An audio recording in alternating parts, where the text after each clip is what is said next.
have no choice. The root will destroy everything. Well, would you look at that? July is here, and along with it, a piping hot stack of video games fresh off the grill, or whatever backyard apparatus they use to prepare video games. Let's hope that all of these are fully cooked either way. Here are July 2023's biggest game releases.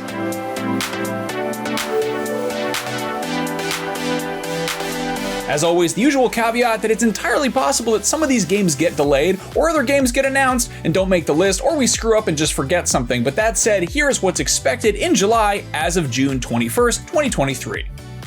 On July 4th, you can be a real son of liberty by firing off some Guns of the Patriots in Synapse. This PSVR 2 exclusive features the voice talents of Metal Gear Solid alums David Hayter and Jennifer Hale. It's from the studio behind the VR tactical kayaking game Phantom Covert Ops, which definitely had some Metal Gear stealth DNA. Synapse, on the other hand, looks more like Superhot crossed with Limbo, but if you're in need of some VR missions with a side of codec conversations, give it a shot. On the 6th, there's Guilt, a surreal narrative adventure that was formerly guilty of being a Stadia exclusive, and thankfully it's been exonerated and is now running on everything else except for Switch. The Legend of Heroes Trails into Reverie, the latest entry in the extremely long-running JRPG series, was released in Japan way back in 2020, but on July 7th it is finally coming to the West, fully localized for PC, PS4, PS5, and Switch.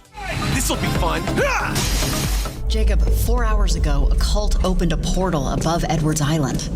On July 12th, Oxenfree 2 Lost Signals expands the universe of Night School Studios' breakthrough debut indie adventure, and while it exists as a standalone story, it probably wouldn't hurt to play the first game. That's coming out to basically everything except for Xbox, which is a little weird, but that's on PS4, PS5, PC, Mac, and even iOS and Android by way of the Netflix app. Night School was the first game studio acquired by the streaming giant, and there's supposedly an Oxenfree series in the works, though it's unclear when that's going to materialize. But in the meantime, if you're a Netflix subscriber, you can, I think, get this game for free by way of the iOS or Android app, so check it out. And the first game's already on there. On July 14th, Exoprimal is here to rip you a new one. A new what exactly? Well, how about a new hole in the sky that dinosaurs keep falling out of? You and a handful of other players must don some mech suits and kick those dinosaurs right in their dinosaur asses. That's on the PlayStations, the Xboxes, and PC. On the 18th, PS4, PS5, and PC players in the market for some brain-breakingly surreal puzzles are in for a treat with Viewfinder, which looks kind of like The Witness crossed with Instagram, but like in a good way,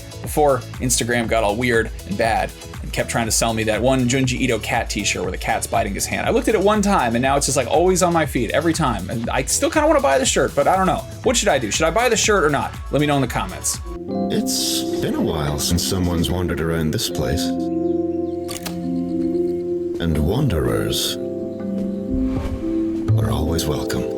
The 2009 Nintendo DS game Might and Magic Clash of Heroes got a nice current-gen glow-up, and on the 20th, the definitive edition comes to PS4, Switch, and PC. A day later, thousands of disgusting vermin will infest your Nintendo Switch when Pikmin 4 drops. It's up to you to boss them around and save Captain Olimar's bacon from all sorts of even more horrifying beasts such as Bulborbs, Burrowing Snagrets, Fiery Blowhogs, Toady Bloisters, and Water Dumples. That's right, Water Dumples. Those are back.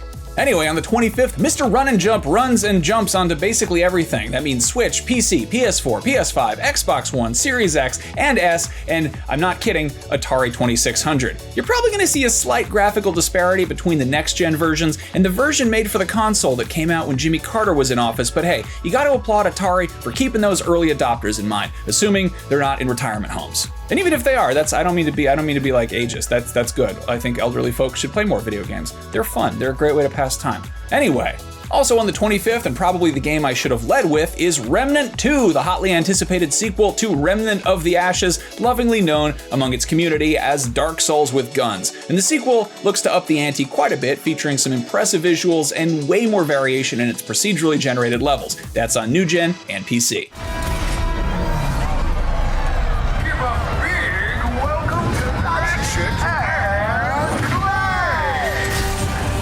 Ratchet & Clank Rift Apart was one of the coolest showcases of exactly what the PS5 can do, and on the 26th, you get to find out if your PC can actually run it. Best case scenario, it's super well optimized like God of War was, and it'll look and play great on your ultra-wide PC monitor, and you can add a bunch of mods that replace the cast with character models from The Simpsons Hit and Run for whatever reason. How are you lifting that? Eat your broccoli, Bart.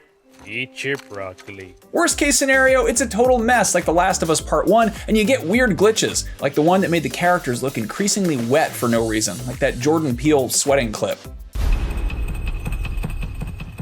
On the 27th, Bimmy and Jimmy are back to rescue their girlfriend from Abobo, probably, in Double Dragon Gaiden: Rise of the Dragons. It's an all-new Double Dragon game. I don't know why I said that. It's pretty self-explanatory. On a related note, when's the last time you watched that Double Dragon movie? Because it is a beautiful mess. Most video game movies are bad in the tedious, unenjoyable way, like having to go to the bathroom when you're in the window seat on a red-eye flight. This one is bad to the point of enjoyable, like when a truck carrying something funny overturns and nobody gets hurt, but there's a huge traffic jam because there are eels or Skittles or sex toys all over the freeway.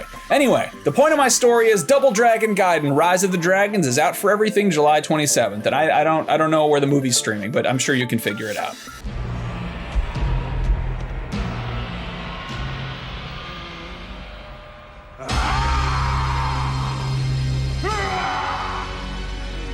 Speaking of streaming, The Expanse is one of the most beloved and critically acclaimed sci-fi series in recent memory, so of course it got canceled. But on the bright side, it's now getting a new narrative video game. The Expanse, the Telltale series, hits the PlayStation's, Xboxes, and PC on July 27th.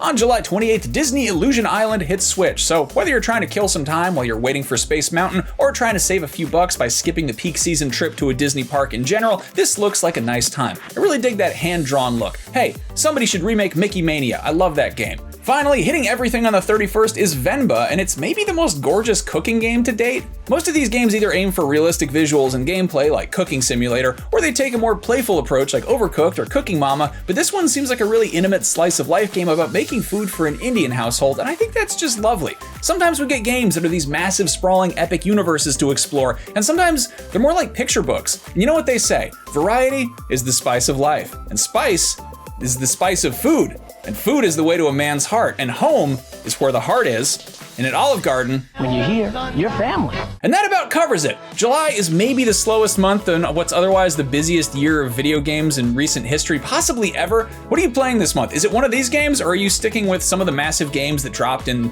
I don't know, the last few months? Because it's kind of a bad year for backlogs. Let me know in the comments, and of course, if we forgot something, shout it out in the comments as well. And if you're mad that I ramble on too much and you'd rather just get a concise, humorless, robotic list of game releases, maybe just go type Game Release Schedule 2023 into a search engine that isn't entirely centered around video content. Just gonna throw that out there. All right, see you next time. Happy summer, everybody. Go have a nice popsicle. I recommend the ones that either look like the American flag or they have the two popsicles that are together. Double popsicles. What are they called? I don't know. There's like probably a popsicle wiki. I'm gonna go check that out. We're going to live on. We're going to survive. Today, we celebrate our Independence Day.